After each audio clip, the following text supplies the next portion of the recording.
Chapter 1, Part C of Aces Up by Covington Clarke. The New Instructor. Martins blinked. He held opposite views. "You think so, sir? I've got a different idea. I wanted to be a pilot, like you, sir. And here I am tooling this old bus around France with never a chance to get off the ground unless I run off an embankment. And this old wreck is no bird." "So you really wanted to be a pilot, Martins?" "I sure did, sir." That's why I said you were a very lucky young man. I know the names of a lot of young fellows who wanted to become pilots, and did. But they've gone west now, and their names are on wooden crosses. Hoe your own row, Martins, and thank the Lord for small favors." "Yes, sir."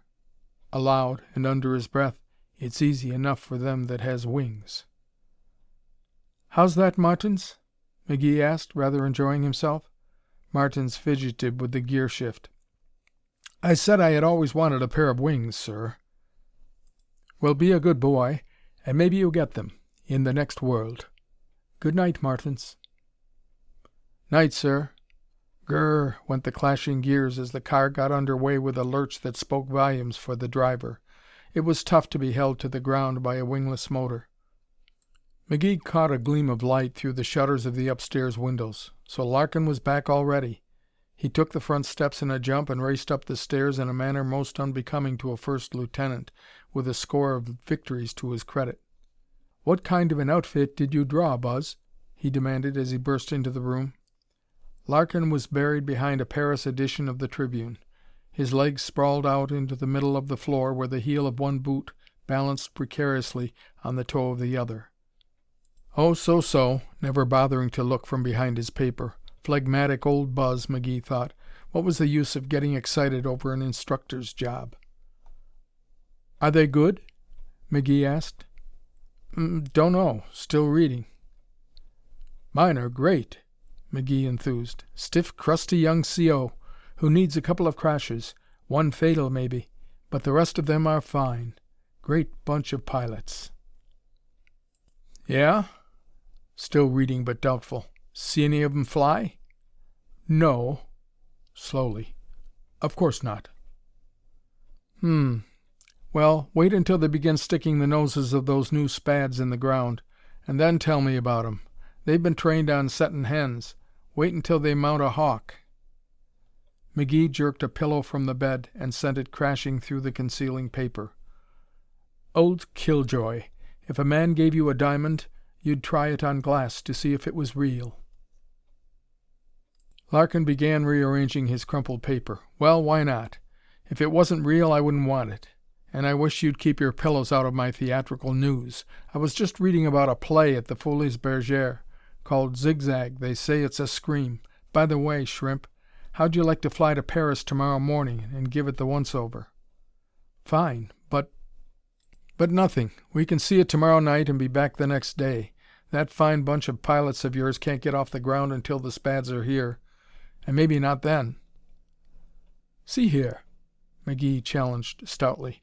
"I'll bet you anything you like that those boys—" "We'll be all aces in a month," Larkin completed, knowing the extent and warmth of McGee's habitual enthusiasm. "All right, Shrimp, so be it. But what has that to do with the show? Want to go?" "Sure. But what about passes? I don't know just who we are answerable to down here, in the matter of privileges and so forth. I've been sort of lost for the last few days." Larkin shoved his hand into his inside blouse pocket and brought forth two folded papers, which he displayed proudly. "Here are the passes. All Jake. Marked official business and authorizing fuel and supplies if needed. I'm a great little fixer. And about that question of not knowing who you are answerable to, don't forget that it's little Johnny Bull, capital J and B. You're liable to get jerked off this detail so quick you'll leave toothbrush and pajamas behind. Every morning now, when I wake up and remember that I don't have to go out on dawn patrol, I start pinching myself to see if I'm awake. Boy, in this game it's here today and gone tomorrow. Wasn't it old Omar who handed out that gag, "Ah, make the most of what we yet may spend before we too into the dust descend"? Yeah? Well, he must have written that for war pilots.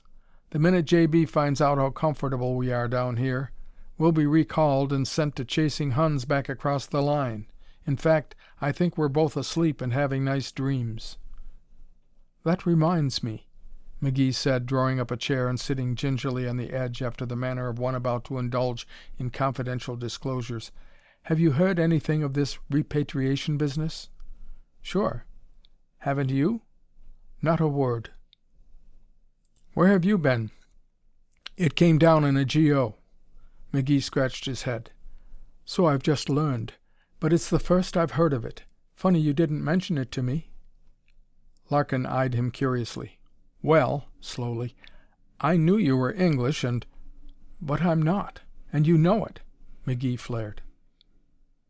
"Calm, brother, calm. I mean, I knew your father and mother were English, and so was your brother.